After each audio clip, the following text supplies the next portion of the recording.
Hello everyone, this is Ruby from Infant Group. Today I will introduce our new product. It's HDPE fittings. We have many types like socket, elbow, T and so on.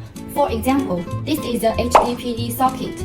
It consists of 5 parts: body, cap, snap ring, push ring, and O-ring.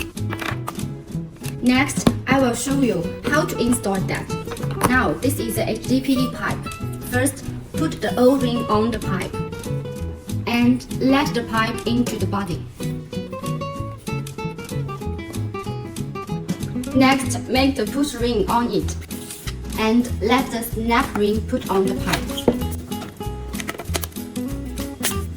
Finally, thread the cap and the body together.